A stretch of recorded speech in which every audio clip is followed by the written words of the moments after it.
Hello everybody, welcome into the PGR Intimidator Superspeedway Series here on Ghost Racing Network. I'm joined tonight by my co-host here for the Thursday Series, Matthew Baker. Baker, we're getting ready for another good night. How you feeling?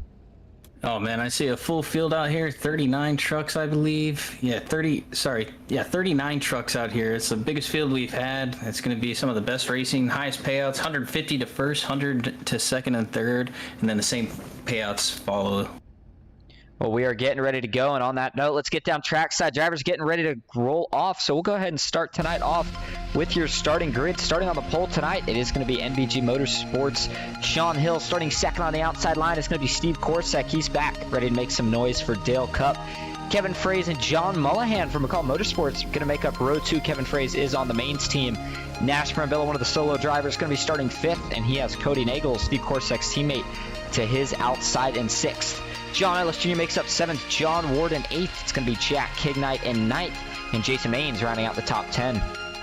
Heath Job driving for BCR, lining up in P11. You got Michael Clay, also his BCR teammate lining up in 12th. David Sheets from McCullough Motorsports in 13th. Jimmy Reynolds running with Dale Cup tonight in 14th. Ron Morris Jr. from McCullough Motorsports in 15th. Danny Eshelman, his teammate, on his outside running 16th. Jeff Mert for MBG Motorsports running 17th. And then you got Joseph Barrow in 18th. Danny Barnes in 19th, and Kim McCullough, the leader of McCullough Boys, in P20. 21st is going to be one of the fan favorites, Braxton DeWeese. 22nd starts Eric White out of New York. Chris Vanderplatz in 23rd. Devin Rea in the 22 truck, going to be starting in 24th. Stan Carnathan, I believe I said that correctly, starts in 25th, and it's going to be Michael Eden, another driver making a return tonight, starting in 26th. Row 14 is going to be Michael LeBlanc and Michael York. I believe those two are teammates as well. Ryan Wingate in 29th, Curtis Rogers in 30th. And you got Dylan Jones in 31st, Michael Triscaro in 32nd, J.R. Miller in 33rd, Mike Davenport driving for the PGR Boys in 34th, William H. Scott 35th, Jeremy Osborne 36th, and Kenneth Stamper in 37th. Mark Vondel from McCullough Motorsports didn't put a time down, running P38, and Garrett Main's going to be going from the last to first here, starting all the way in the back. Boy, he just slid in at the last moment. He wants to get in all the money that's going to be on the line tonight. All right, let's break it down for you. We are at Talladega Superspeedway. Track length 2.65 miles. Track temp tonight over 100 degrees. Weather outside at a nice 75 degrees, 58% humidity. Partly cloudy skies and winds at 3 miles an hour. It's the Blaster 120. We are here in the NASCAR Craftsman Truck Series. 45 laps as always. 60% fuel, unlimited tires if everybody wants them. One fast repair fix setups, and there's going to be a stage break on lap 15. But Baker, something we're seeing different this week versus other weeks is the payout for that stage break is going to be only to the stage winner. And it was at $50, but that was at 30 drivers. We have a lot more, so who knows? Stage winner might be going home with over $50 tonight. Yeah, I think it's probably going to be 75 if I'm looking at the payouts correctly. So it's a lot of money on the line. This pace car is going to pull down here. We're going to have another great race coming at you here. Sean Hill is going to lead them off, and you got Steve Korsak. Good to see him back after a couple weeks off. He's always running up front, and he's going to have a great pusher behind him in Mullahan and a great pusher behind Hill and Kevin Fraze. All right, well, we've seen big fields, but tonight we see our new record for PGR. Sean Hill looking for the green flag here at Talladega. He's going to get it. We are racing in the Intimidator Superspeedway Series. And another great push on the bottom lane from Kevin as usual. They're both going to clear to the top. I would look for Kevin to maybe hop up in front of Steve here. This is a great looking field out here, great looking trucks. Can't wait for this race to get started, and it's going to be a ton of fun. And the reality is we know with a great field there's going to become some great wrecks. We're going to have to watch for that. Might see a little patience here early, but man, there's not a lot of time for that stage break. Jason Main's already going to hop out of the way. That 2-truck dives to the bottom. Here's a big move now from the 23 of Nash Brambilla. He is going to get some help from John Ellis Jr. 23 being aggressive early down the backstretch, but Kevin Fraze fights back on the inside with Sean Hill. And we're already going to go 3 wide here. You see the McCullough Motorsports guys lining up. You got John Ward getting pushing John Mullahan here, and you got Ellis pushing Nash. That was a nice move they had from the bottom to the middle line. It looked coordinated, but those guys are definitely not in the same channel. And you can see Jeff Merck coming up to take the third spot in the middle line, and we're already going to stack it up 3 by 3. It's going to get real hairy very quick. The splitting of the pack has already begun. You see we got the guys that are ready to sit back early and the guys that are ready to go at it. Only 2 laps in, but you would think we're at 2 to go. They are continuing to battle it out up front. And watch for John Mullahan and John Ward get the big run, but we usually see that middle line. They like to try to stay there unless they get clear by a couple trucks, but man, John Ellis Jr. lost that 3rd truck. He's going to have to push really hard if he wants to keep Nash up there. And only 2 cars in the middle. I'm kind of surprised by this, and no one else is tucking into the middle. Middle usually dominates the better half of this race, but I think Merck's trying to maintain his track position, stay behind Steve and Kevin, some of the best pushers in the game. John's going to try and get hooked up with Kevin here, but John, looks like Mullahan's blinking out a little bit on the top lane, but everyone's starting to come together here. It's going to be 3 by 3 all the way back for about 5-6 rows once we get across the line here. And boy, they certainly are condensing up. Looking at a couple trucks, look like Ron Morse Jr. on the bottom, and there you go, 3rd truck on the inside. That is Steve Korsak. And I think a lot of people watching tonight have not forgotten about this guy. Very talented, very fast. And speaking of talent and fast, how about one of the returners?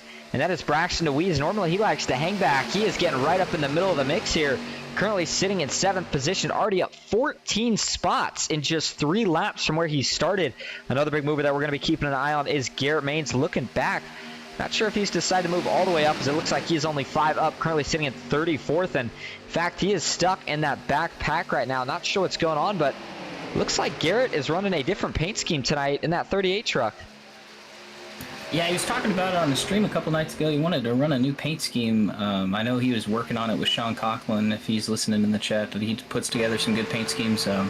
He definitely has a new truck out here, but this racing up front is great. Looks like Cody had some internet problems. He dropped out. His night may be over unless he can get back, maybe get some laps back, but it looks like Cody's having some internet problems. And a quick note, when we were checking back there on Garrett Maines, he had a ton of front end damage. Hood was all wrinkled. The front end was severely bent back, so I am not sure what went wrong so early with the 1 truck, but his night, well, it's not going to be over till everybody has a fast pair, but he is certainly not going to probably have a chance of fighting for the stage win. The 3 with the biggest fight right now is going to be Sean Hill, the 77 on the bottom, and we had 1 in the wall up top. They keep it together. Nashburn and Bill in the middle, and John Mullahan up top. Kevin Fraze, John Ellis Jr., those 2 are teammates, and they are 2 heck of a pushers. And John Ward sitting on that 3rd line. You got to wonder who's going to get hot first and have to give way to the other 2 lanes.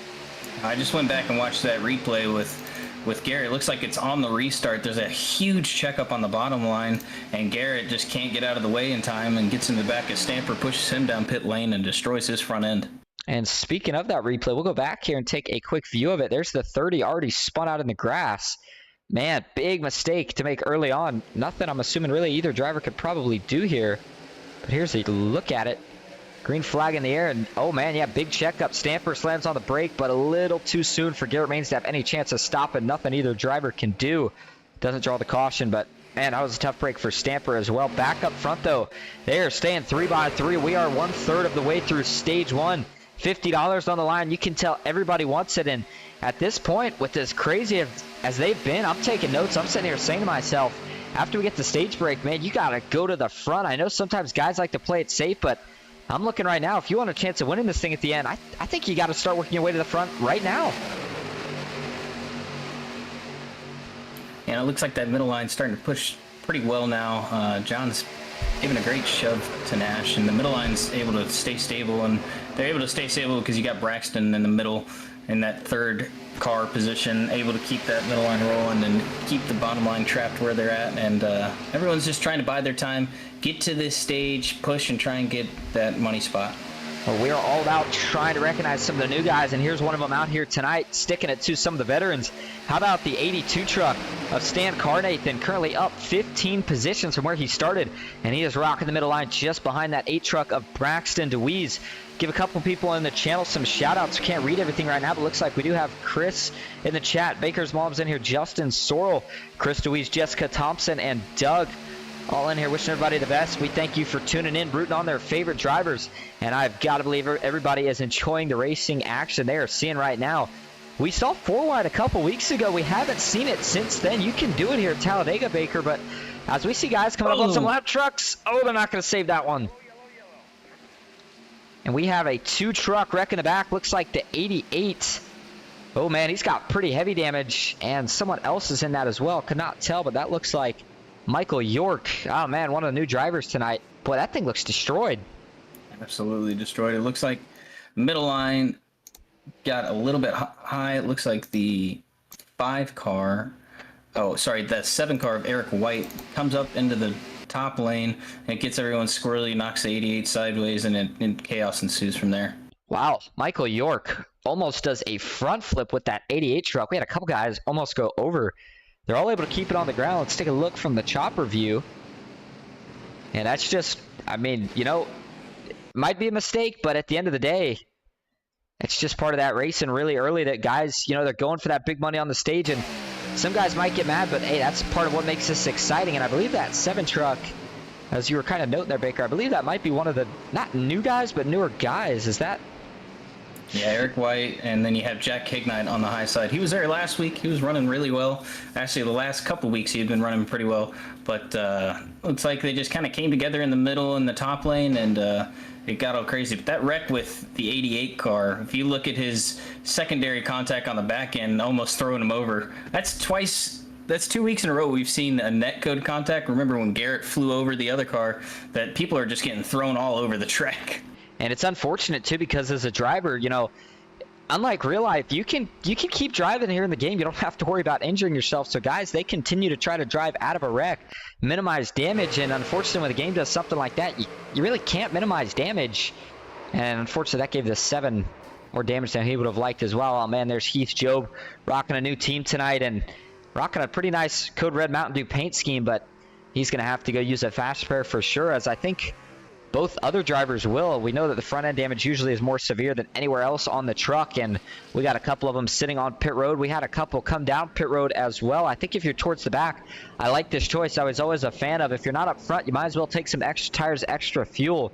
You never know when you're going to need it. Maybe make some track position up during the stage break.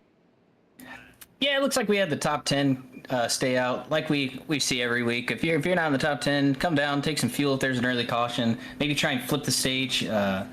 But look for the mains boys. They only have a couple up here. I think the others are going to take that opportunity to flip the stage with the 3 that are going to be in the back, try and get back up front and lead the rest of this race out. And I'm looking at it here, Baker, and actually we're going to pull him up, get an interview. It looks like Nash Brambilla. I'm wondering if he's a new addition to Team PGR. You see he's got the Blaster logo on the back, and I see him in their team chat. We'll have to maybe ask him about that, keep an eye on it. And on that note, let's bring up your current leader, 9 laps in here. Hey, Nash, this is Austin and Baker up in the booth. You got a copy? Yeah, I gotcha. All right, well, so far you're looking really fast. Initially, we didn't think you had any teammates, but I want to start off with saying, are you a new Team PGR addition? Yeah, I've been running with them for the past few weeks. They're in the back, and I decided to go out front, so we'll see how that turns out, but they're a good group of guys, and it's fun racing with them. Well, that's a good choice, and you are a fast guy that they have picked up. All right, but you're leading here early. We've seen how chaotic things are going. Do you try to keep the track position, go for the $50, or if things start to get too sketchy, do you think about backing out and saving the truck? Yeah, I got to go for it unless I probably fall out of the top 10, and then I'll probably back out, but got to go for the money, right? Absolutely, of course, and hey, you're only going to have to hold them off for another 5 or 6 laps. I say it like it's easy. I know it's not. You're doing great out there. Keep it up. Thanks, man. Appreciate it. Have a good broadcast. Thank you. All right, Nash Brambilla, 23 truck. I don't know, Baker. I think he might have a chance here. He looked very fast, very aggressive early, and that's what you need to have a chance of these stage wins. Yeah, and I noted it last week that he had been a new addition to PGR, and that he's going to make that team better tenfold. And this is, you see the reason why. He's out front all the time. He loves to lead laps. He loves to be the second car in line on the bottom or up top, controlling his destiny, and that'll just make the teammates better up there with him. Certainly will, and we're looking to see if we're going to get the 1 to go signal this time in just a minute. And in fact, I'm going to actually make sure I go ahead and fill in that Nash Brambilla is on Team PGR now, so we don't accidentally get anybody mixed up anymore. You know, I'd kind of wondered the last couple weeks I saw that on there. I thought it was free advertising. I don't know if I'd ever gotten official word on it or not, but now we do. Now we know. And we are excited for sure. We're going to go ahead and put that in here. And it looks like, I believe we did get the 1 to go signal. Going to go 1 to go. Nash is going to be leading on the bottom. You're going to have Alex Hill in second. John Ellis Jr. leading in P3. You're going to have Kevin Fries in fourth. John Mollahan and Braxton DeWeese in 5th and 6th. Steve Korsek, John Ward, 7th and 8th, and then rounding out your top 10 is going to be Jeff Merck. And it looks like a new truck is at the 82 of Stan Carnathan, like we talked about. This guy is just, he's staying up in the top 10. Good, strong run for a new car out here. A couple of the other new guys hanging out just outside the top 10. There's a look at Michael LeBlanc, currently running the 19 truck tonight. It looks like that's another good-looking paint scheme. Joseph Barrow, we've seen him around a couple times. Curtis Rogers, one of those silent veterans that hangs around, and he always has a good run from time to time, but always there when it counts. Danny Barnes in here as well. This was a guy that came into the money racing business, got his first win a lot earlier than a lot of guys do, and he continues to work off that momentum. Ryan Wingate, Michael Eden, we talked about making a return, Mike Davenport, and the series owner, Michael Triscaro. And you know, I know we're here to broadcast the race, but hey, when we're under caution, we like to give certain people shout-outs. This is a guy that more than a shout-out, you just got to give a ton of credit to. Comes in here, new to iRacing, sets up this great series, low entry fee, 100% payouts. Just here to give all these guys a good time, something to look forward to each week. And, you know, there was times where maybe it seemed like, I guess you want to call them growing pains, but man, each week it seems like we see a better and better field, and it's just one of those really exciting series that we get to broadcast here. Absolutely, and you know, just before this, you and I ran in his small $5 entry race. There was 22 cars, and that was just a pop-up race that he put up yesterday. So that was a ton of fun, being out there leading with you and seeing some new guys pop in and just have a good time in the chat. And that's what's growing this series. We have 39 cars. The pace car is going to pull down. And it seemed like you had a bit of better luck there towards the end. You got through, got a paid position. And Jeff Merck, who's in here tonight, got himself that free entry in. All right, here we go. Looking at the restart camp from the flag stand. Green flag is back in the air. 10 laps complete. That means we are going to hit 5 to go till the stage right here. Nash Marvilla has him under the toe, but here comes Sean Hill. Can Kevin Freeze get to the bumper? And Braxton DeWeese, watch for that 8 truck to look 3 wide. And would he get some help from John Ward in the 4 truck? We'll have to find out as they race their way through 1 and 2. Yeah, and I just see Kevin staying tucked in here, being the second in line on the middle line, and pushing for everything he's got till he gets out of that turn 4, goes up high if he can get a teammate behind him. As you see Merck trying to split it 3, he comes back down to the bottom. You really got to race it differently, though, when it comes to just the stage winner getting money. Of course, if you had a teammate in front of you, you're just fine with pushing. That's not the case for either of the lead pushers, Kevin Freeze or John Ellis Jr. on the bottom. The two they are pushing, those aren't teammates of them, and they're not teammates of each other. And I think if you're Kevin Freeze, you're in the best position to make the move. Oh, we're going to get a wreck out. Back up the track goes the 4 truck to the 65. Do they all save it? Looks like the 65 is going to hold on further back. No, we have more wrecking. Caution is back out. Big wreck. They're still wrecking out back. Everyone's trying to get checked up, wait for this car to get by. Looks like they're going to all get by cleanly after the chaos ensued there. And that took out some of the newer guys. Looks like Michael Clay might have been that truck that was stopped. Let's go back and take a look. And that might have been for the stage here. We'll have to see. Let's take a look.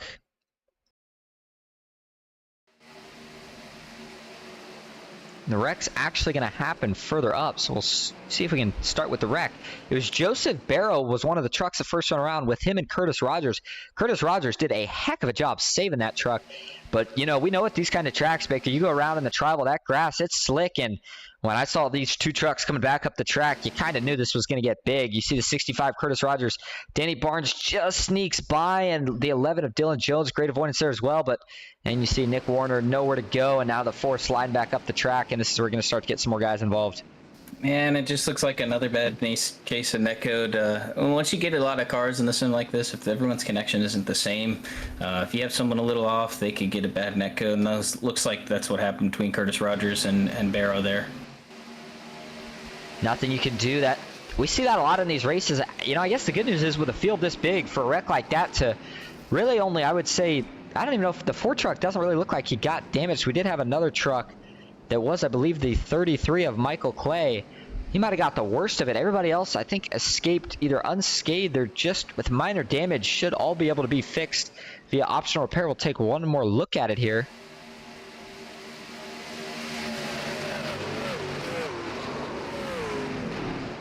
Brings out your second caution of the night. Not a big ordeal, but it did make enough noise to indeed bring out that caution. And if this is going to be, let's see, it looks like we are sure enough, I would assume, going to finish the stage here. Of course, race control would have already announced that, and it would have been, if we do end it under caution here, the two that were leading at the time of caution. So let's go ahead and look at that, see if we can back it up to when the caution flew. And, oh man, that was close between Nashburn Billa and Sean Hill. Do you know who got it, Baker? Yeah, I'm listening to the chat right now. Just trying to see who they're trying to sort it out right now. It almost looks like it might be Sean Hill. I think it's Sean Hill. It sounds like what the chatter is right now. They're coming up with an official decision right now. And if it is, it would be by absolute inches. And normally it would have been the 23 and the 77 going home with $16 each. But hey, everybody likes to change things up once in a while, and that's what Michael Triscaro has done. He said, all right, you know what we're doing this week, fellas? We are doing only the stage winner. However, we're going to over double the prize for that stage win, coming in at $50. And if you think about that, $16 entry fee, you've already doubled your money plus some more. Heck, you're good enough at this point to just full-on send it, and you know that you already made a killing tonight. So I think if Sean Hill gets it, or even Nashburn Billa, going to have a lot of momentum. But that 23, still very impressive early. Looked like he was getting a lot of guys that trust him, and that's part of these things too. I mean, we see it in real life. You get new guys in here, you're not automatically going to have help from a lot of the veterans that we see in here. You kind of have to earn that trust. Nashburn Billa is one of the guys, whenever he's here, he's fast, he knows what he's doing, and a lot of guys trust him and give him help in that sense. And looks like official confirmation. Sean Hill is your stage winner, so why don't we bring him on up here? All right, let's see if we can bring in the 77, and we will let Matthew Baker do the interview for his teammate. Hey, Sean, this is Matt and Austin up in the booth. You got a copy? Yeah, I got you. Well, how'd you get that stage win there? It looks like it was a lot of chaos ensuing behind you. How'd you get it done? Yeah, well, Kevin was just pushing me. It was being a really, really, really good pusher. So thanks to him, wouldn't have happened without him. Well, it's great to talk to you at the stage break. Hopefully we can talk to you here at the end of the race. What do you have to do to get it done tonight? Well, I just think track position's king here. I don't expect these guys to go green the rest of the way, so we'll just do what we can. All right, man. Thanks for talking to us. Hopefully we'll talk to you later. Yep, thank you. Sean Hill in the 77. Well, he said what I think we were both thinking. Track position is king. That is certainly true. And now that stage break is over, this is where it's time for the big money to pay out. And you have got to start working your way to the front right now, I think. Absolutely. I think it's now or never. Get up front. Get away from the chaos. It's because the wrecks are happening in the back half. It's not happening up front. You don't see the team games going on right now. Everyone's just trying to survive. A little bit different than what we've seen in the past. So this is a nice little change up. Everyone's kind of separated from their teammates, and you're not really seeing anyone dominate. It's just it's who's who out front. Indeed, and we haven't seen the big pig wreck yet. We have seen a couple wrecks that have taken out probably in total a handful of guys. Everybody does have a fast pair, though, so there shouldn't be anybody off track, at least not for damage. But with the one-to-go signal here, we're going to probably still see a split pack, even though it's still probably time to go. But let's take a look at your top five here running and how they're going to start. It's going to be John Ward starting first on the inside in that 92 truck, and then we keep talking about him. We're going to talk about him some more because he's leading the outside. That is Stan Carnathan. It's going to be Michael LeBlanc starting on the inside in row 2, and Chris Vanderplatz on the outside. Sean Hill starts fifth. Jason Maines in fifth. Sean Hill in sixth. Those two trucks making up row 3. And let's talk about the payouts real quick as well, because we may not have time with as crazy as things are going to get. Top 3, same deal there, all going to get $100. But we talked about the stage break payout changed out this week. So did 4th through 7th. 4th place going to get $60. 5th, $40. 6th and 7th both going home breaking even with $16 each. But that was based off of 30 drivers. We had 39 trucks starting the field tonight, so I think those payouts are going to be a pretty good amount higher. I mean, 16 times 9, that's a pretty good number to add to the pot. All these guys, of course, welcoming any new drivers, and we are getting ready to go back. Green pace truck pulls off. John Ward's going to lead into the field. He didn't pit on that last stop, so he's going to be a little short on fuel when it comes to the strategy trying to hook up with his teammates. We'll see how that plays out. But the green flag is going to come out. Looks like John Ward's going to get a nice even start with Carnathan on the top. He's going to get a push from CVP up top, and then you got Sean Hill and Steve. Look for them to go 3 wide immediately. They're going to be real aggressive, those guys that are not leading those front 2 lines. Watch for Sean to look to either try and push this first guy clear and then jump up, but he's going to try and get around as quick as he can. As soon as I say that, look at Nash trying to look up 3 wide. Yep, Nash Brambilla knows it's go time. Sean Hill does too. You don't want to wait too long, otherwise those lanes get clogged up. Steve Korsak, he is working, or he was going to be working with Cody Nagels tonight. Have not seen much of Cody. I'm not sure if he had an issue or he must have, because he is not actually in the race. I don't remember him actually even starting either. He's in here, disconnected from the absolutely. internet. And that's a tough break, because that was going to be Steve's only buddy tonight, but he's going to make one here. And Sean Hill, the 77, looks to the outside, and they're waiting for that 3rd truck of Danny Barnes to arrive. Actually, not Danny Barnes. That's the 4th truck, excuse me, who, in fact, we just saw in that wreck. Joseph Barrow wasting no time. He is already looking to get back to the front. And that is part of that, not using a fast spare, knowing that you can be more aggressive here. And I think the guys that we do see sitting, oh, 82, down in the middle of the pack. This is going to be another big wreck. Huge wreck. That's the big one. That's the huge one. Oh, my goodness. This takes out everybody. We can't even name who wrecked in this one, but we see some of the big hitters. Nash Brambilla looks like just about the entire mains team. It is a parking lot out of turn 2.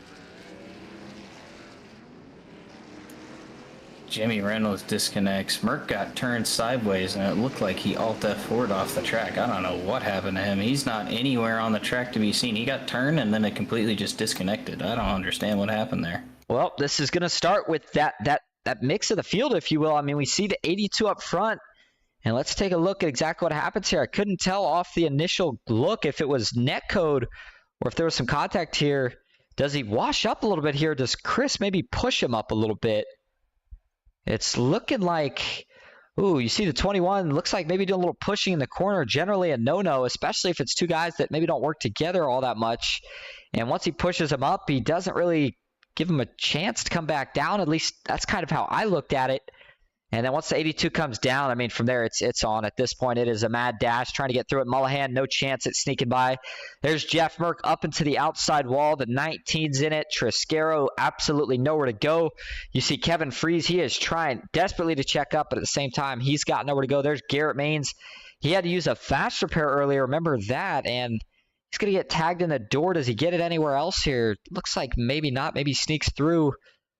Not too much damage, but I don't know, Baker. What did that look like to you from the front there? Just contact, friendly racing, or maybe a mistake? It just looks like it's people not being patient, and when you're not working with someone in a channel and you're gonna try and push them through the corner, it spells disaster. Happens every time, and CVP's done that a couple times now, and he got away scotch-free in that situation. Look for him to not get any help towards the front once we go back to green here. You guys not gonna be too happy about that one, and you know I want to say this for anybody watching. We're not trying to diss on Chris Vanderplatz at all. It's just one of those things that, and, you know, part of it might just simply be, you know, we'd have guys such as, I mean, you out here, for example, Baker, we know that there's guys that can take pushes in the corners, such as Garrett Maines, some of those other professionals, and Chris might have just kind of been used to that, expecting, but that's what happens. You know, you get a guy that maybe isn't as comfortable being pushed in the corner. You try to push him. It doesn't work out well, and that's why you got to be really careful.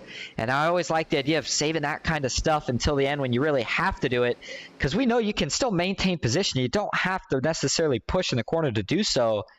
And in that case, you see how it went terribly wrong. Yeah, and back to that wreck, when Merck got turned sideways, I just got confirmation from him. His whole rig froze up whenever he got turned sideways. So I don't know if his CPU overloaded whenever he was in the smoke, but that wreck was so big it caused his PC to crash. I mean, that's how big that wreck was. The wreck took out a lot of the heavy hitters. Again, most of them still have a fast spare. That's the good news about it. The bad news is this might calm down the racing for a little bit. I guess maybe good news for some of these guys, not the best news for the rest of us. But hey, at the end of the day, Chris Vanderplatz, you know, he's out here. He's trying to learn. He's one of the weekly runners. He'll learn from this. He's got the lead, so he's got another chance at it. And while he may not have a lot of friends out there right at the moment, I believe he's probably got a couple teammates somewhere. He's going to try to work to regain some of that trust here. He's still got plenty of laps to make up for any mistake, and he did walk away with no damage, so hopefully he learns from that one, and we will see what he can do the rest of the way. It looks like Nash Brambilla got out. I believe he may have went a lap down, and he's going to be looking to see if he can get that lap back. The 23 truck. Not sure if with the 21 staying out here, that's going to work out or not. We'll have to see. The 77 of Sean Hill is going to be second right now. Steve Korsak running third. John Mullahan fourth. And John Ward rounding out the top 5. Why don't we try and get a word with old Stan if he'd be obliged to? Let's see if we can find him again. We did set up team channels for all these guys. And there's Stan, one of the I believe it's Aeons. Unless I'm saying that wrong, but we'll go ahead and shift him up here in just a second. And hey, Stan, this is Austin and Matthew Baker up in the booth. You got a copy? Yeah, Austin, how are you, man? I'm good. Well, we were talking about, I mean, you know, besides that wreck that just happened there, you know what, let me backtrack a little bit. Let's start with that wreck that just happened there. Did it feel like a bad push in the corner? Or did the truck just start getting tight on you? Well, it's weird because it felt like he was pushing me on entry, but there was no like iRacing contact. Yeah, I mean, I went back and looked at the replay. You know, it looked like he pushed me, and then I mean, I guess it pushed me up the track a little bit. I didn't really want to be in the middle there. I didn't want to be up front anyway. We kind of kiboshed the stage break pitting situation there, so I'll take blame for that, for not being able to hold on to the truck, but he definitely was a little aggressive there, I thought, but it is what it is. Well, certainly we don't want you getting too down on yourself because you are one of the rookies out here tonight. And with that being said, you're up there making probably the most aggressive moves out of a lot of the guys we've seen. You're up there running with the big dogs. And man, the 82 truck looks fast. We know you don't have a lot of teammates. Are you trying to get right back to the front here? Or do you maybe hang back for a little bit and see if there's another big wreck? No, I think we need to hang back at this point and kind of let things play out a little bit. Yeah, we'll just have to see how it goes here. I wasn't trying to be super aggressive. I was just trying to be near the front. Like I said, we kind of kiboshed the stage break situation there, and we really did not want to be leading a line, to be honest with you. All right, well, I'm sure you would like to be leading at the end of the race, so we'll be watching you from up here. You've been fun to watch all night. Good luck. I appreciate it. Thanks, guys. All right, we're going to shift him back down. Well, I mean, he took the blame for it, and, you know, that's kind of that's that part of me that, you know, when I was out here new, I like to take the blame for anything. And the good side about that is he's probably going to make some friends by being a little bit nicer in that sense. But, you know, at the end of the day, I don't think he did anything wrong. I like the aggression he was showing. And he noted that, well, to sum it up, maybe he felt a little uncomfortable, but we know to win these races, you got to get comfortable being uncomfortable, lead as many laps as possible. And speaking of laps led, let's see if Chris Vanderplatz can try to lead the next 25, 26 as we're getting ready to go back green. Pace car's going to duck down. Yeah, I didn't see anything really wrong with what he did up front. It seemed like just impatience by Chris. Let's see how it pans out for him as he's going to start up front here. Steve doesn't forget his green flag's going to come out. Steve Korsak, one of the most aggressive pushers. He's going to try to do it now to Chris Vanderplatz.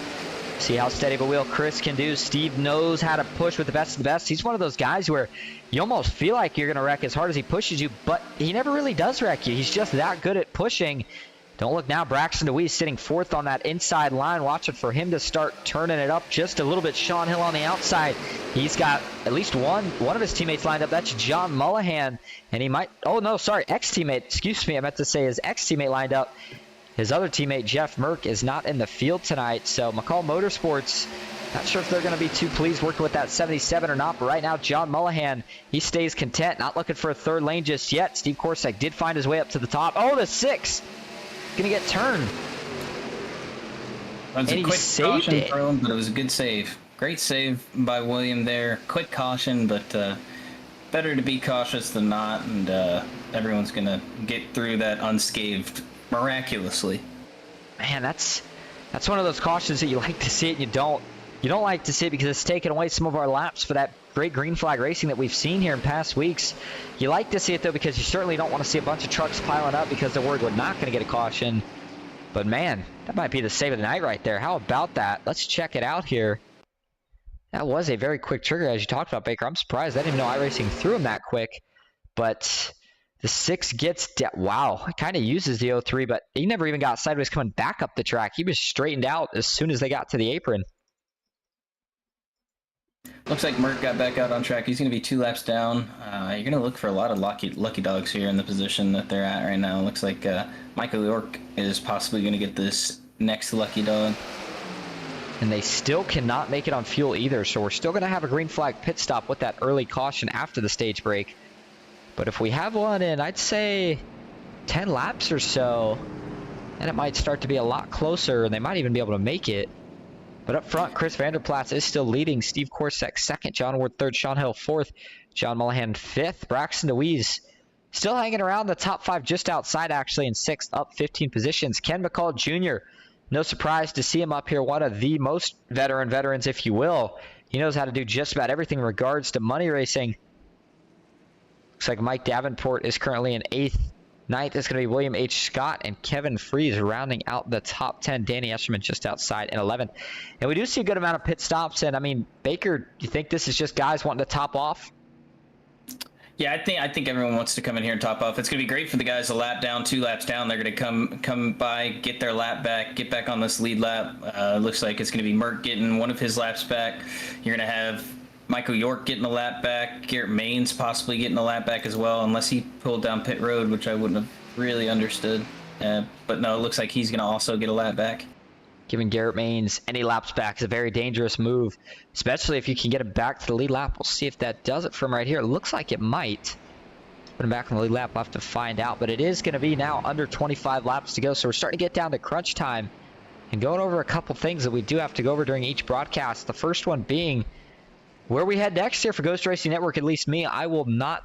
Actually, we head to Noma on Saturday, and that is for one of the playoff races. We'll have more info on that as it comes up. We will, of course, put that in the schedule for everyone to view. Next week, I will be on vacation with my parents. We head to Las Vegas. Getting excited for that one. So if you're looking for me, you will not find me, but Bryce will still have his regularly scheduled broadcast that I know of at least. And then after that, I mean, if you're liking what you're seeing tonight, Matthew Baker, of course, joins me every Thursday, most Thursdays at least, for the PGR Intimidator Superspeedway Series. We're getting close to 700 followers, and we would certainly appreciate it if you guys give us a like, follow, subscribe, whatever you think would help us out. And lastly, I am looking for a paint sponsor for Ghost Racing Network. And if anybody knows anybody, feel free to let me know. We can get you on the broadcast. Not asking for much, just an occasional paint scheme here and there. All right, here we go. 24 laps to go. Jeff Merck now looking to get his lap back as well. He could be a dangerous guy if he can get back to the front, but he's still got a lot of work ahead of him. Nashman Billa, Danny Barnes, a couple other guys looking to get theirs as well. A lot of lap cars, as you were noting here, Baker. But we're going to need another quick caution, I think, for this strategy to work out for them. So we might see a lot of guys that just got back on the lead lap get very aggressive here. Well, the good news is there's still a pit stop that they're going to have to take. So if they pit, they get in front of those guys off the pit stop, they can possibly get a lap back and make it work. But it's nice to see 32 people out here watching us. Good, strong crowd watching us on the YouTube channel. Make sure you guys like and subscribe if you guys want to watch more. We've had such a mix of drivers. It's been really interesting. It's been really awesome, in fact. You know, me and you racing them a lot of times, the races where you have a decent field, but it's all the veterans, the guys you're used to seeing. And it almost becomes you know how everybody races, you know the moves they're going to make, and it just kind of becomes that very slow, methodical chess match, which while it's fun in its own manner, these races are super fun to watch because you have that mix. You have veterans, you have rookies, everything in between. And we are going to have Danny Barnes, who I believe only has 1 win so far in his money racing career. He's going to be starting on the front row, and with what's going to be 22 laps to go when we go green. You think that 39 has a shot at winning it tonight? 32? Yeah, I think anyone in this field has a chance. It's been some crazy chaos. There's no teammates hooked up in the top 15, honestly, if you're looking at the charts. If you're looking at the heavy hitters, there's no big hitters that are around each other, and the mains boys obviously aren't going to get hooked up towards the end till the pit stop comes. But I'm looking for these wild cards up front. You got Danny Barnes, as you mentioned, Michael Eden, Braxton DeWeese coming out. He's not really a wild card. He's a great super speedway racer, but he races alone. Chris Vanderplatz, who's just involved in that earlier incident. Curtis Rogers, and look at Stan coming back. He's back up to 12th. Well, I'm keeping an eye on that 25 truck of Kevin Freeze. He's got some front end damage, And a lot of times when a guy has front end damage, depending on how bad it is, they'll commit to the role of pushing. If that's the case, I think you got to make sure you're paying attention and maybe try to hop in front of that 25 truck, and he might be sticking to your back bumper until the end. He's, of course, sitting right now behind the 2 truck of John Mullahan. And we see our first blaster truck in the top 10 of the night, and that looks like it's going to be the 55. Well, not the first blaster truck. I mean, we've seen NASCAR be dominant tonight, but the full first painted blaster truck. That's another Team PGR driver, Mike Davenport, in the 55. We saw him last race. Speaking of last race, if anybody's out there is looking to get into the money racing, but they don't really want to spend a lot of money, they're just kind of trying to get in it for some fun. PGR does host $5 races before their big race on Thursdays. We had, I believe, like 22 to 25 guys before this. It was a good time. We had everybody in the same Discord just chatting, telling stories. It was a good time. All right, here we go. Pace truck's going to pull off. 22 laps to go. Talking time's over. It is go time. If you're in the back and you want to be paid, you got to go to the front. If you're looking to play it safe, I think we may still have one more big wreck up our sleeve. Here we go. 22 laps into the Geico restart zone now. It goes to 32. Danny Barnes, we're back green at Talladega. Oh, big checkup on the top line with Michael Eden. Looks like he missed a shift. That's going to give way to Mullahan, maybe clearing up to the middle line. It looks like he'll take that spot. He'll give a good push. A good 4 cars. He's going to tuck back down at the bottom. Maybe possibly hang Steve out. Steve may look for a clear to the bottom here, and it'll be 4 cars lined up on the bottom. I'm looking more at Sean Hill trying to jump to the top. He's not quite going to do it. I know he wants to. He is trying everything to push Danny Barnes clear.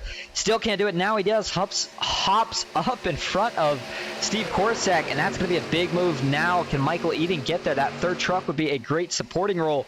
And just like that, we're already 3 wide. And guess who it is on the top? The 82 of Stan Carnathan. And a great run by him. He's getting the push from his teammate. And you've got Michael Eden still with a strong run. Missed a little bit of a shift there, but he's able to keep up with the path, keep with the draft here. Again, like we talked about, no teammates really lined up front here. Looking further back in the field, looks like McCullough boys are lined up, getting ready for their pit stops whenever it comes.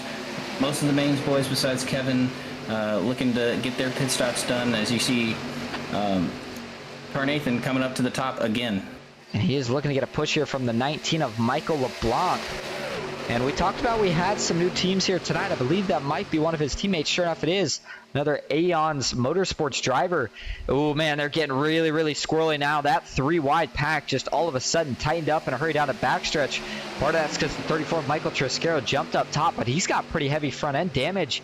And there's the 30 of Kenneth Stamper involved in that first lap wreck, in fact, on the restart. And I don't know if he's ever repaired his damage since, but that 30 truck seems to be pretty banged up as well as we come to 20 laps to go this time. And don't look now, but CVP's near Stan, and that last wreck, I know that Stan called it his fault, but I have it in the back of my mind. I wouldn't be helping him any after this. Oh, man, Michael Eden. Oh, got to be really careful there. Chris Vanderplatz maybe gave the 18 a little bit of an offset push there. Either way, the 18 truck did not handle it well. They're going to regroup. I like seeing the aggression that we are seeing right now from Michael Eden. A lot of times he seems to like to kind of hang towards the back, but I think you realize he's got to change something up, so he's going to try to be more aggressive here tonight. It may work out, it may not, but the best you can do is try. Now we're going to see the 55 of Mike Davenport. He's going to jump high at the 82, maybe look for 4 wide. Nothing there. Always got to be careful now. He's going to try to do a little pushing in the corner. Steve Korsak, Sean Hill all by themselves. Do you think they try to jump up top? No, they're going to stay in the middle. And Stan looked 4 wide there. I thought he was going to make it work around Davenport, but he's giving a good push to Davenport. He's going to look 4 wide. He's looking to go around him. Not who you would expect to try and maybe go 4 wide here. Usually you're looking for the big hitters to do it, but like we said, this Stan Carnathan, he's aggressive. I love seeing this out of him. And that's the best way to get yourself some extra TV time. Danny Barnes, he's up 18 positions from where he started. Doing a heck of a job here on the bottom, and you know, I don't think Danny is one of the guys that has any teammates out here, and I think your smartest decision if you don't have any teammates is just to kind of hang around on the bottom, because you don't have to worry about getting split low. All you got to do is try to hold off the trucks up top, and you know you're guaranteed a pusher behind you just about all the time. But right now, I'm more concerned for this top line. They have triple the trucks lined up in the middle, and they just cannot seem to get anything going. It looks like Mike Davenport and Stan Carnathan are just not linking up well as we get one in the wall. That's Nicholas Warner. He's going to fade. And Davenport may tuck down to the middle here. I don't really understand the line that he's running. He's kind of running a little low to high, and it looks like he's blocking the momentum instead of taking the momentum with Carnathan. Carnathan's not able to give him good push, and that's able to keep 2 cars even. What I'm really confused about is how Triscaro and he almost gets doored. And the third car in the middle isn't really tucking up to Steve as well. Looks like he has a little bit of front end damage, so that makes sense, but a little bit spread out here. You'd think the middle line would be a little more formed up than it is right now, but Steve's one of the best at pushing, one of the best at managing his temps, and you're seeing it out front here. And Triscaro does have a couple trucks behind him. That might be the only thing keeping him up there right now. Interesting the way damage works on some of these trucks, but up top, maybe starting to get their act together again. These two haven't really worked with each other before, but each lap that goes by, I think they start to get more and more used to it. I think they got to jump lower. As just as I say that, they almost wrecked. They're going to go 4 wide here. The 19 is trying to bail out of it, but he is going to be stuck right in that third lane right now. He's got nowhere to go. They're going to stay 4 wide. Chris Vanderplatz is going to let him sneak down in line. That is a very, very, very patient and wise move there, as we see the 55 and the 82 now going to fade to the back. And as you see this 3 wide get broken up, watch for the teammates start to take advantage of this, gain their track position, try and get to their teammates to get ready for these pit stops coming up. Getting ready for the pit stops. And do you pit as soon as the window opens, or do you maybe try to run it out? I think if I have any teammates, I do not want to go in with the rest of the field here. We see how chaotic pit road can be. A lot of people think it's easy to just get down to speed. It is not, especially when you're doing it 4 and 5 wide. Here we go, McCall Motorsports. They're going to peel off, ready for their pit stops. And we will see, can they get in clean here? That is the question. Looks like the initial ones do it. Everyone else behind is also going to make it in.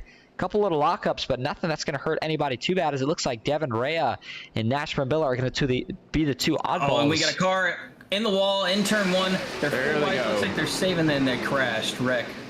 And they are all wrecking here. And looking at it, looks like we actually have Bryce joining us in the booth here. I was kind of wondering, heard a third voice, and I guess you joined at the right time. Yeah. That looks like Chris got caught up in that. He was having a good run too. Let's back this up and see what happened here. You know, we were just noting the pit stops. Those sure looked clean, but this wreck looked pretty sloppy. Let's back it up to where it's going to start. It's going to start further ahead here. 77 of Sean Hill, and we'll see if we can get a decent idea of where this starts. Ooh, did the 19 get doored, or was that some net code? It looks like Chris Vanderplatz got in the back of the 19. Again, not making any friends up front here. Looks like he drifted up the track to get up in line. Doesn't look like it was anything intentional. Just looks like he tried to get in line with the 19, caught him in the left rear, hooked him down into the middle. Oh, man, another slight misjudgment. And, you know, it's small mistake, but those small mistakes, they're going to keep adding up. Looks like this time, though, Chris does get a little bit more of the bad end of the stick in the sense of he did get caught up in this one. And, man, the 19, another guy that was one of the newer guys being plenty aggressive, Michael LeBlanc, the teammate to Stan Carnathan. And speaking of Carnathan, there you go. He's going to get involved as well. He had absolutely nowhere to go. And I think that group that pitted, this may work out well for him, Baker. I think it does. I think it's going to flip this race upside down. Everyone up front's going to the back, and all the McCullough Motorsports guys, look like 8 people came down, and a couple dragged along with them are going to come out to the front, and they'll lead the top 10 whenever we get the pit cycles run through here. Taking a couple more views of this wreck, and I want to watch it from the onboard view of Chris Vanderplatz to see if I think that was indeed just a misjudgment, as you were noting. But, I mean, hold on, let me back this up before I say too much. There may have been a gap behind him that he was trying to slam the door on. I felt like he maybe had a little more time, but again, we don't have mirrors, so we can't actually see it. But, yeah, just maybe a little bit of a checkup all of a sudden. You hear he tried to get out of the throttle, but just was not quite enough. Wrecks a couple trucks, including his own, and brings out our 5th caution of the night. So everybody's going to come in. They're going to be good to go on fuel. It's going to get crazy. What are we thinking? It's going to get wild. All the heavy hitters are now back, and then you have McCullough Motorsports up front. This is going to get very interesting off the restart. You're going to see 3-4 wide almost immediately, if not into 1 and 2. Absolutely. Well, Bryce, you're up here. You got anything? I mean, have you been seeing what the race that we've been seeing so far? It has been absolutely wild. If you were in this field, what would be your game plan right now? Stay in the back. I mean, you got about 13 laps left, and there's no reason to push them. If they have a big wreck, you want to be in the back to avoid it, but I would not want to be in the middle anywhere. And I would also not want to be in the high line. Once the high line's there, you cannot escape anything, and I've learned that the hard way. Bottom lane is probably where I'd want to be, and I wouldn't want to be that lead car either. I'd probably want to be tucked in behind somebody so I can kind of see what's going on. But I'd stay probably bottom lane around the mid-pack towards the end of it. I would not want to be up front, because that's when guys are really making a lot of aggressive moves, and Those aggressive moves, they'll work sometimes, then they'll hit somebody and they start stacking up, and then that super speedways, you're already going so fast you can't stop, and you all just stack up on each other. So I would not want to be up front where some of these guys are. I'd want to kind of still be riding it out at this moment. Well, speaking of mid-pack, we got a lot of heavy hitters mid-pack. That's going to make things really exciting. Give a shout out to some of the guys that we may have missed tonight, including Jack Hignite. Good to see him out here. I believe he is one of the newer guys. See if he can put together a good run. Here's a look at Michael Clay. Has some damage to the front end. He got that in an earlier wreck. Not sure if he has a fast per left or not. Jeremy Osborne, not one of the new guys. But I'm telling you, this paint scheme continues to confuse me. I keep calling him Nicholas Warner because it is the exact same scheme with the exact same custom number. But no, this is Jeremy Osborne, so I apologize if I confused anybody with it. William H. Scott, there's a good look at him. We talked about Michael Eden earlier. And we have now started to retire quite a few more trucks. In fact, we might have almost 10 out. Again, we started with 39 trucks. It's going to be a very high-paying race. And as we go back up front, this is what McCall Motorsports like to do best. They try to keep their whole team in it so that in the end, when you have everybody that's out of it, they're still the biggest team remaining in the field. And they're going to have a couple of their guys leading row one here. It's going to be John Mullahan and Ken McCall Jr., followed by John Ward and Devin Rea, who I think might kind of work with these guys, although he's not officially on the team. Yeah, it looks like Garrett Maines is also out of the race here. 8 laps down. Looks like he blew the motor on the restart on lap 23. Went back and watched the replay. Didn't look like he had too much front end damage, but it was on the restart, and he didn't miss a shift. It just looked like the engine let go on him.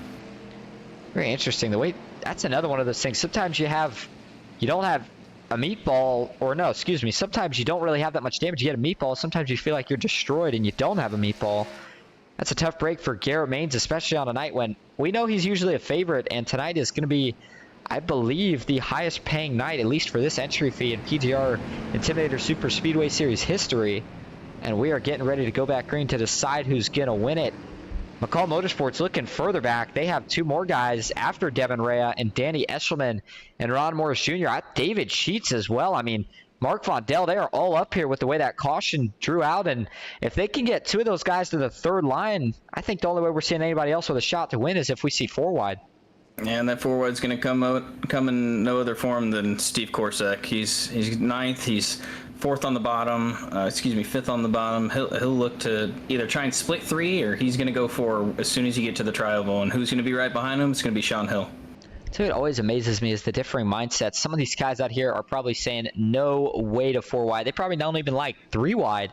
And then you have other guys out here saying, what are we doing? Why are we not 4 wide yet? And it's going to be very interesting here towards the end. And looking at BCR, it looks like they have a pretty good lineup here. It looks like I see Brian Bassard, Heath Job, Jack Hignite, Michael Clay. A lot of those trucks have damage. But we didn't really talk about that team. That was the other new team that we kind of noticed had formed here tonight. We'll be keeping an eye on them in the coming weeks. Unfortunately, Heath Job, it looked like, was out due to damage.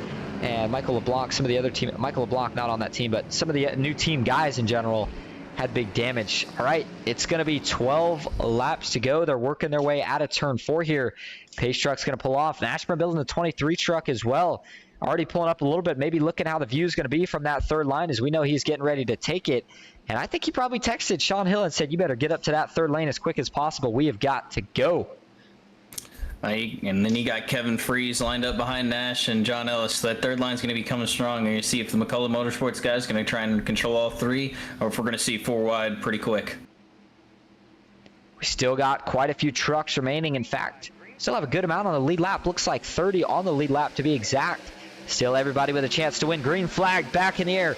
12 laps to go at Talladega. The 03 of Ken McCall Jr. He gets an even jump.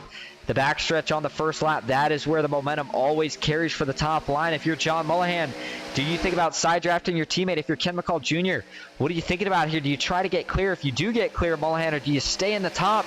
And just as we note, here comes the 77 of Sean Hill and Nashburn Villa, 3 wide up top. And Steve Korsak finds a spot in the middle line, look for him to start exploiting McCullough Motorsports if they're leaving gaps between that second and first line, trying to make it 4 wide, gain as many positions as he can, get hooked up with Devin there in the second line. As you see Nash given a great push to Hill on the outside. They're lined up 4 in a row on the top line, and they're coming strong. Look for Hill to maybe clear down the back. Brambilla definitely, he's going to get turned by Nash. They're all going to wreck out front. All in McCullough Motorsports. It's a big wreck. 5, 6, 7, 8, 10 cars in this wreck. My goodness. And just when you think we might have a bit of a green flag run. Boy, it's been messy tonight. I'll tell you what, this is, I know we've had maybe 7 to 9 more trucks than usual, but oh man, another big wreck, and this is going to probably take out another handful or maybe a couple handfuls of them, as we have a lot of guys that have already towed, never mind the guys that are going to try to limp it back to the pits. Looks like Ken McCall Jr. on the other side of that did make it through, but let's take a look here at what kicks off this wreck. I believe 6th caution of the night. Yeah, it looks like out of the corner, Nash is on the right side of Hill and kind of unloads the right side as they're coming off the corner. Gets into him a little bit, pushes him up the track. It looks like Devin also may have made contact from the middle line, or there may have been netcode, but it pushes Sean up the track, and then it just completely, now he just gets bumper hooked by Nash. Up into the wall, can't save it, back down into Devin, and chaos ensues. Absolutely. All slide up in the tribal. These guys were way too tightly packed for anybody to have really any shot at trying to sneak through this. A couple of them that are going to get lucky. Those are the ones I want to keep my eye on there. Does Curtis Rogers? No, he doesn't. Now we're watching Danny Barnes. Can he sneak by it? Looks like Braxton DeWeese as well. Oh, he's going to try to get by it, and then all of a sudden the 77 still reckon slides right down in front of the 8 truck. That's going to be pretty heavy front-end damage. Not sure if he's used a fast repair yet or not, so he might be okay. But I tell you, who got through that cleanly. It was Steve. Steve had a great ride. He had John pull up in front of him, Hill pull up in front of him. I don't know how he missed that. Oh my goodness! And I saw that we're gonna have to ride on board here with Steve. Danny Barnes, another driver that did a pretty good job getting through it. But I think if we had to pick somebody that had the craziest ride there, it is indeed going to be Steve Korsak. All right, here we go. Let's ride on board.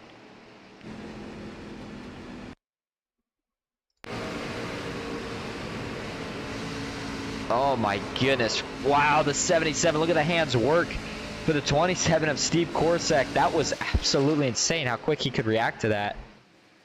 Either way, it brings out your 6th caution of the night, and all of a sudden McCall Motorsports went from maybe having all 7 spots. I mean, probably not, but you know what I mean. Potentially top 5 locked up to now maybe not even a shot necessarily at the win. Of course, they are making up row 1, but they don't have as many teammates to secure it up here. Ken McCall Jr. knows what he's doing. Danny Escherman going to be starting on the outside. They're going to have to definitely work a lot harder now. They're not going to have any support from the back. It is going to be all hungry guys that are looking to try to get the win. Although Mark Vondell in the 59 is that 3rd teammate going to be pushing one of these 2 guys. After that, though, Danny Barnes, Jason Maines, look for those 2 to make a move. There's the 82, Stan Carnathan, and Michael Eden still hanging out inside the top 10, up 18 from where he started in the 18 truck in 8th position. And it's going to be Stan Carnathan 9th and Jeff Merck. Well, he said to be a heck of a comeback, and so far the storyline continues. The 60 is back up in the top 10 after his PC basically crashing, if you will. And he's still got a shot at it here as well, with it's going to probably be seven laps to go, if I had to guess. Yeah, and it's great to see this big field. Kind of disappointing with the amount of wrecks you had. We'll clean it up. These new people that have been out front that caused a little bit of the front end stuff, they'll get it cleaned up. They'll learn from their mistakes. But you know, you saw some of the veterans that are out here that are running, making the same mistakes. So it's just compounding. And like we say, caution breeds cautions. And let's hope for a good, nice, clean run to the end here. We got 9 coming to 8 to go whenever we take the green flag.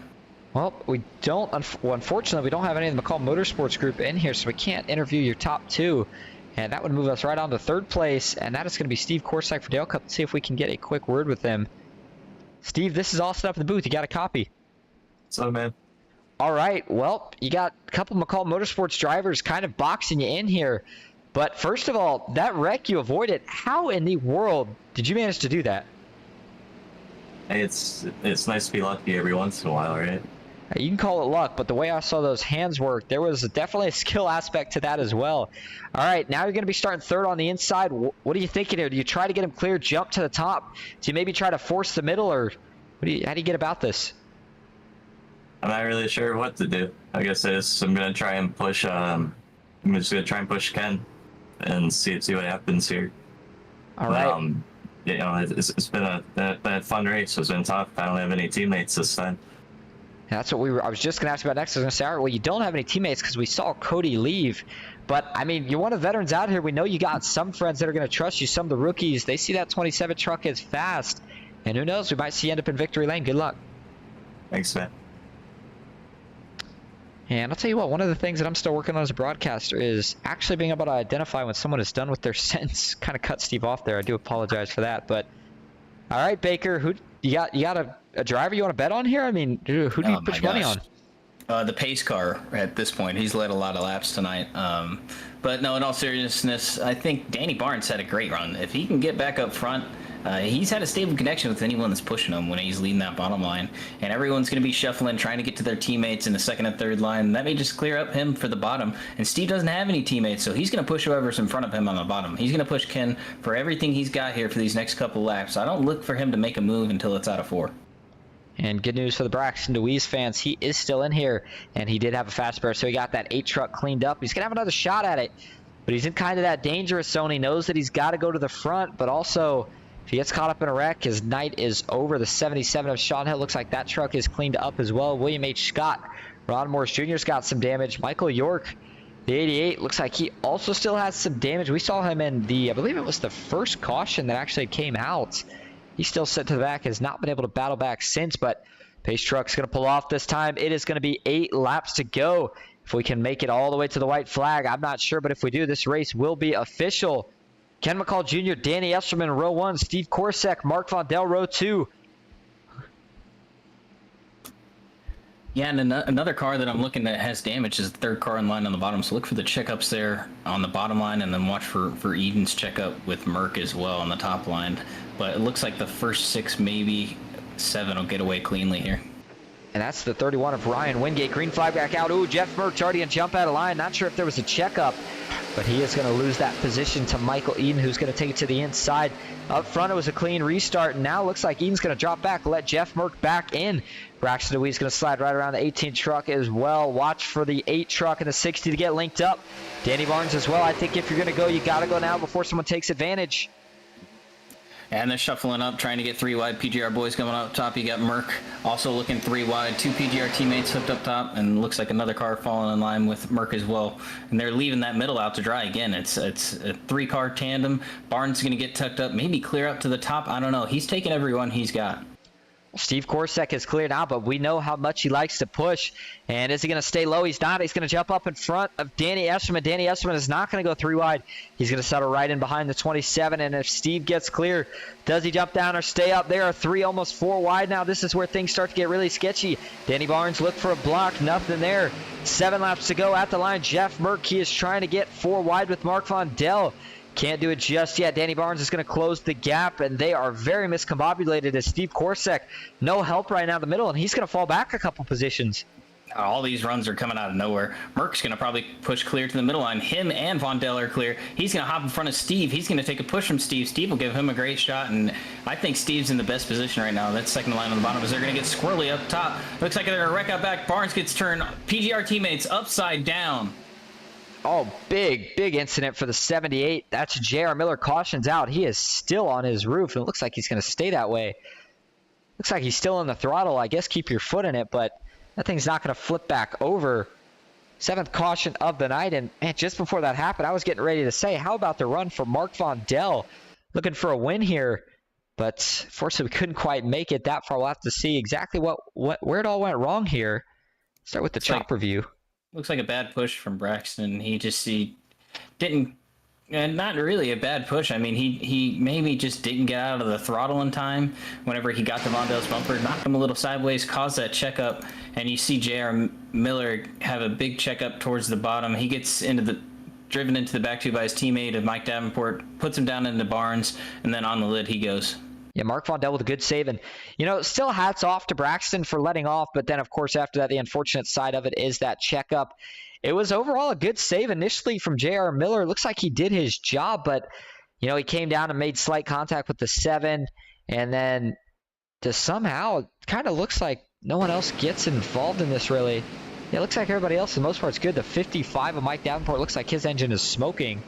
So he should be done, but overall, for only 1 truck to be involved in that incident is pretty incredible, but that 1 truck that was involved went for quite the wild ride.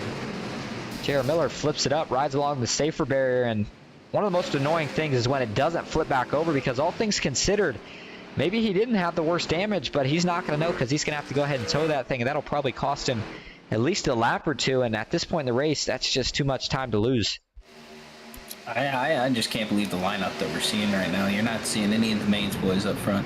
You're not seeing MBG besides you got Merck up front. McCullough Motorsports doing a great job up front here. They've got a 1-3-4 position, and then you've got Steve running in 5th, but a lot of new names up front, and including that Stan Carnathan.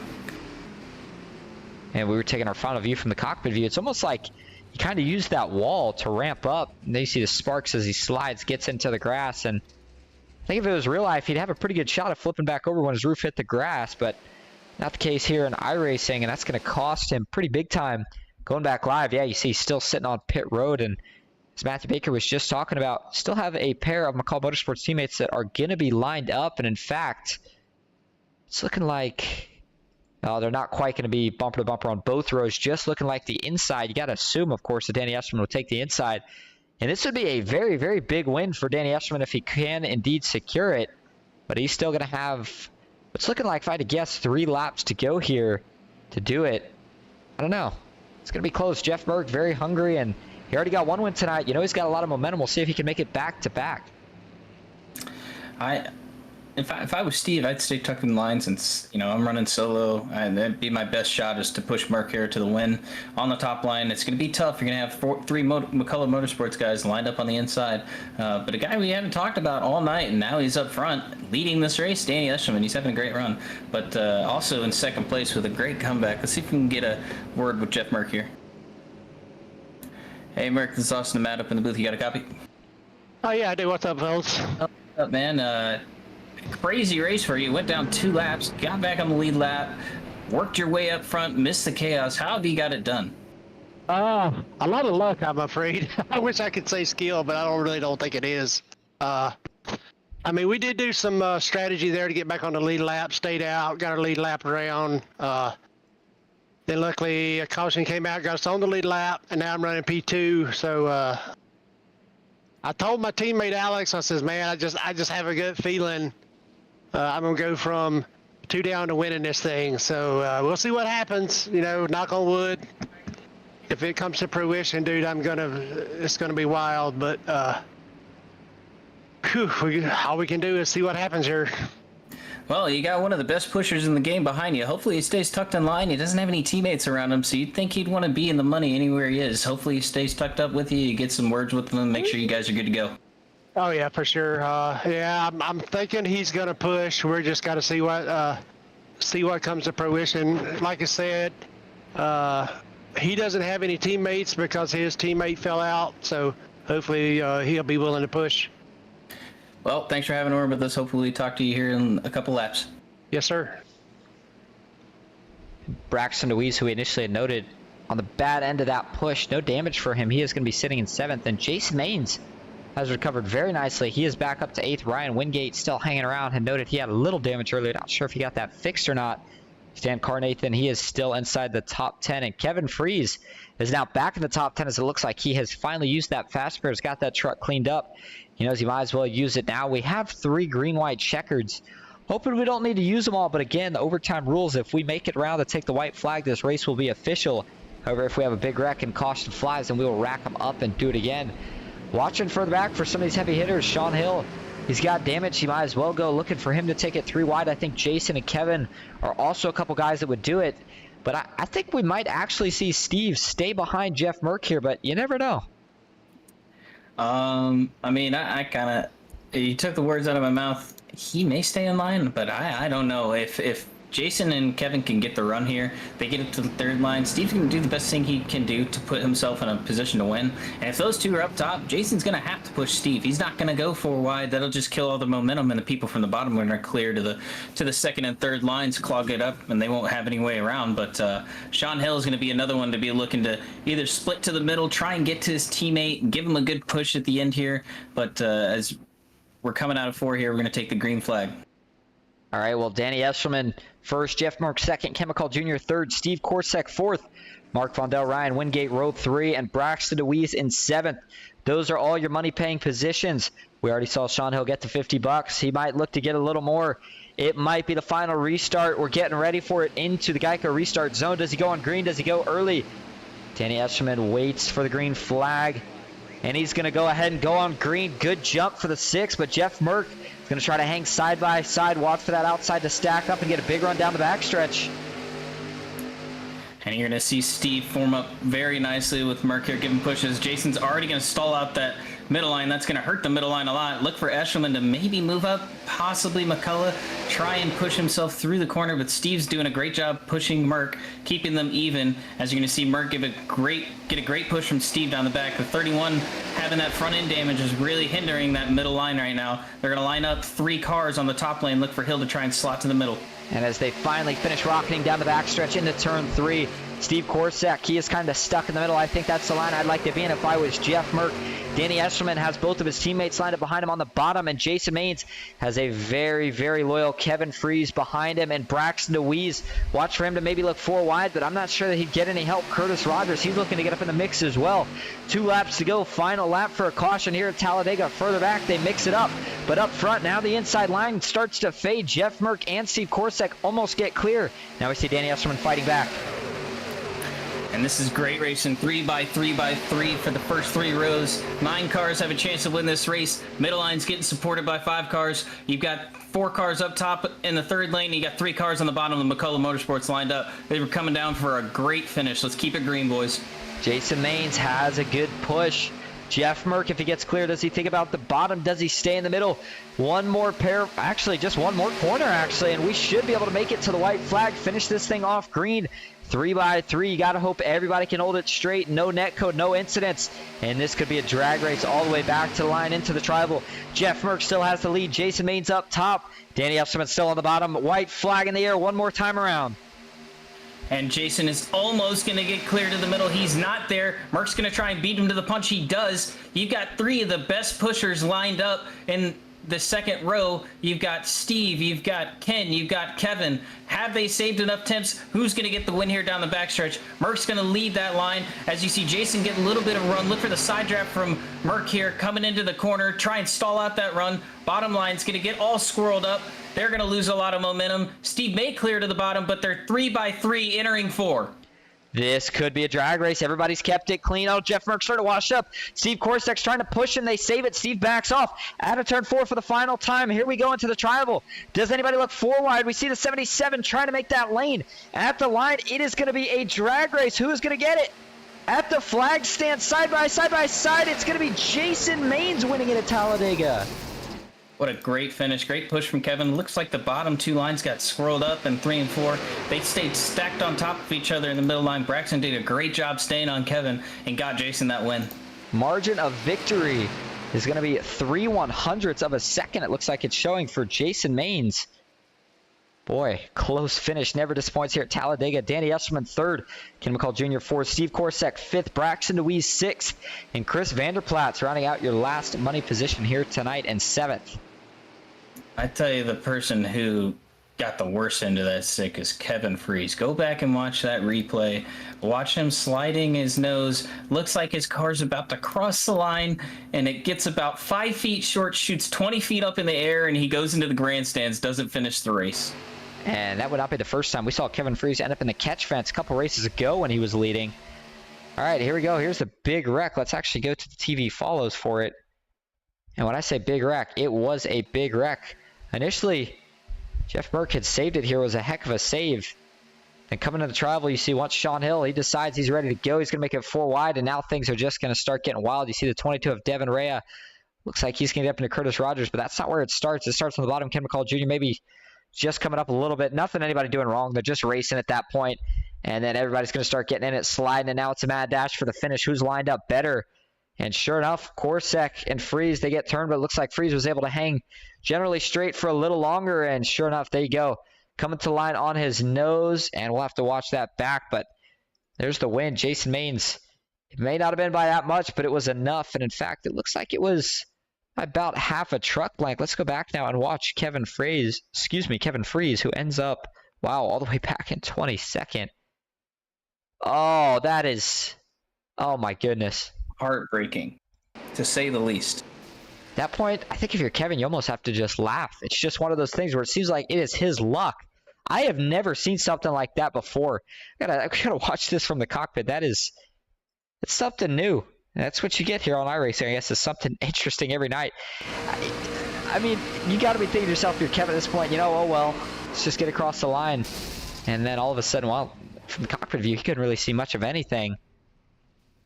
Absolutely wild looking either way. Does not go his night, and they're doing so good. Good comeback.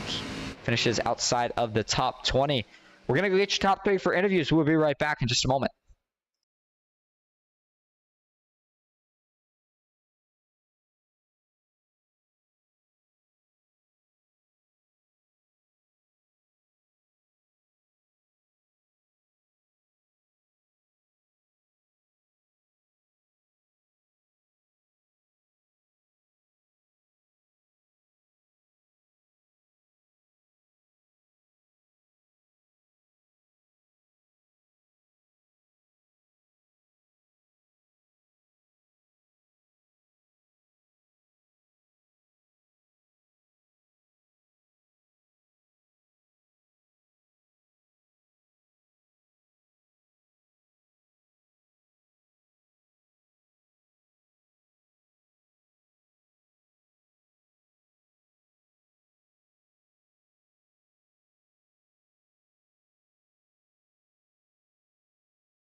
All right, we're back with your top 3. We're going to start first with third place finisher Danny Esserman. Danny, you got a copy? Yes, sir. I'm here. All right, well, your team was pretty lined up. Unfortunately, through all the crashes, everybody slowly started to get wrecked out. Either way, you bring home a podium finish. You look pretty fast all night, man. What was the difference tonight? I didn't get caught up in any wrecks. It'd be probably the main thing that went my way tonight. Sure seemed like a lot of wrecks. I was just lucky enough to get around them. Well, the good news is the top 3 all got paid the same, so you're going to be going home with $100. Before we let you go, is there anyone you want to thank or shout out tonight? Yeah, Kenneth did a hell of a job pushing there at the end. Wish we could have got the win, but I guess there'll always be tomorrow and try again. And thanks for everything you guys do. Great broadcast. Appreciate it. Fun times. All right, thanks for talking to us, and congrats on the third place finish, ladies and gentlemen, Danny Esselman. We'll pull in our second place finisher, Jeff Merck. Jeff, this is Austin Matt up in the booth. Got a copy? I do. I have a copy. Well, as we talked about the beginning half of the race, walk me through those last couple of laps, what you were thinking, the push you were getting from Steve, the squirrely, you got kind of squirrely coming out of 4. Just talk us through those last couple laps. Yeah, the green came out. We were pretty much content with he was going to push me through the tri-oval there, or we pretty much created a channel because neither one of us really had a teammate up there. We were talking back and forth, and the plan was he was going to save his temps and pretty much try to push the entire last lap there for the win to try to get us 1-2. I don't think we had a good connection because every time he'd get to me, I'd get swirly. So we were coming through the tri-oval, and every time, like I said, he'd try to push, I'd get swirly. And we just couldn't really get a good connection going. I would try to, down the back, I would try to go up and side draft the top to kill their run, and then through the corners, I'd have to go back down to the bottom to try to kill their run. So I'm trying to kill both runs to try to stay even with them. I think I was pretty much relegated to second place regardless of what happened, but coming through the tri-oval looked like netcode. And then a bunch of cars were flying through the air, and we finished second. Went from 2 laps down to finishing second, so I'll take that all day. Yeah, and nonetheless, a great run for you. It looked like Steve was going to give you a shot coming out of the tri-oval, maybe get you the win, get close, get a nice photo finish. But like you said, it's all about the compatibility and the pushes that you get. But he stuck with you, like we talked about before that restart, and he came in with P2. Anyone you want to thank? Yeah, my loving wife sitting over there behind me. Without her, I wouldn't be able to do this because she lets me do this probably a lot more than she really should, to be perfectly honest with you. United States Navy, I'm a retired Navy, so I know my boy Baker, he's a Navy man, so a big shout out to the Navy, this USS George Washington paint. Painted by Painted Paints. If you ever need good paint, just go hook him up. I mean, he does some wonderful work. Ghost Racing Network, Matt Baker, Austin up in the booth. Good job. And PGR for putting this on. I won the early race and I placed second here, so good night. And a great run for you. Thanks for talking to us, buddy. Hi, bud. Thanks. All right, and now we're going to pull in tonight's winner, Jason Maines. Jason, you got a copy? Yes, sir. All right, well, I mean, we were hoping you guys would be clean to the line, but either way, we got the drag race we were hoping for. You were able to inch out Jeff Merck. Well, maybe a little more than an inch, maybe foot out Jeff Merck. What were you thinking there on that last lap? Did you think they were going to pile up coming to the line, or were you kind of worried that maybe you needed a little bit more? Man, the way tonight's went, yeah. Really, you don't even know. You just hope. I mean, I've been wrecked, and so has Baker, and all of us have been wrecked 100 yards from the line so many times. You don't count your chickens here until it's done. Ask Kevin Freeze right there. He got fishing line hooked at the line. He never crossed the line. He should have got third. You never know. We were taking a look at Kevin. That was pretty wild, but a little bit, I would say, different race the way you ran it tonight specifically. We're used to seeing you run up front the entire race. You were towards the front, but, man, you really didn't go up for the lead until right at the end when you really needed it. Was that part of the game plan or just the way it worked out tonight? Well, there's a lot of new people in here tonight, and I saw some pushing going on. I got wrecked when the first time I tried to go to the front. I was third on the bottom and got wrecked, pushing through the corners and stuff like that. And once that happened, you got to play conservative, and you're not coming to the front unless you just got to have luck. And I just waited, and then it lined up with Kevin, and we were able to make some things happen there at the end. You guys certainly were a fast duo there towards the end. All right, before we let you go tonight, is there anyone you want to thank or shout out? Yeah, I got to thank my Lord and Savior, Jesus Christ. Everything we do is for him. That is why we're here. And thank Lennox Industries, Bradley Mechanical for everything they do, and Ryko and MCU Body. Appreciate y'all putting on the broadcast, and Michael for putting up the race and get a victory. All right, well, thanks for talking to us, and congrats on the win. Enjoy your winnings. Thank you. And hey, you got to look at Kevin. Got to thank my boy Kevin. But you need to look at that. That was crazy. All right. Sounds good. Ladies and gentlemen, your winner tonight, Jason Maines. Yeah. Thanks. And we did take a look at Kevin and said that was pretty wild. So we'll get to your finishing results for tonight. Jason Maines, we just talked to him. He did bring it home, got the win tonight. Jeff Merck finishes second. Danny Eshelman in third. Fourth is going to be Ken McCall Jr., Steve Korsak rounding out the top five. Chris Vanderplatz in sixth. Braxton DeWeese, the last money spot, in seventh. William H. Scott in eighth. David Sheets, ninth. Danny Barnes in 10th. 11th, we got Jack Hignite, and 12th, Ryan Wingate. Stan Carnathan with a great run. Would like to see him up there towards the very front at the end of that, him making those aggressive moves in 13th. 14th, Mark Vondell. 15th, Sean Hill. Curtis Rogers in 16th. Devin Ray in 17th. Ron Morris Jr. in 18th. Michael Eden in 19th. And Kenneth Stamper in 20th. 21st was Jeremy Osborne. 22nd, Kevin Freeze, who had that wild incident coming towards the line. Michael Clay in 23rd. 24th is going to be John Ward. John Ellis Jr. 25th. 26th, Michael York. 27th, J.R. Miller. 28th, Mike Davenport. 29th, Michael Triscaro. And rounding out the top 30 is going to be Nash Brambilla. Round out your field, you got Dylan Jones in 31st, John Mullahan in 32nd, caught up in those couple incidents earlier in the race. Michael LeBlanc in 33rd, Heath Job in 34th, Garrett Maines with a lot of bad luck tonight in 35th, Joseph Barrow 36th, Eric White in 37th, and Jimmy Reynolds and Cody Nichols, who did not get a start on the field, rounding out your field. Well, it was a crazy race. Overall, though, it was another enjoyable race. I appreciate you joining me here tonight, Baker. Hopefully, we'll see you back next Thursday. And I think the only downside, if you will, I guess, I don't even know if that's the word for it for tonight, was maybe too many cautions by mistakes that could have been avoided. Of course, there was a little bit of net code in there, and then the racing incident on the last lap that unfortunately ended Kevin Free's day in a very unfortunate manner. But PGR Intimidator Superspeedway Series continuing to look good each week. We hope to see it look good next week. And until next time, have a good one.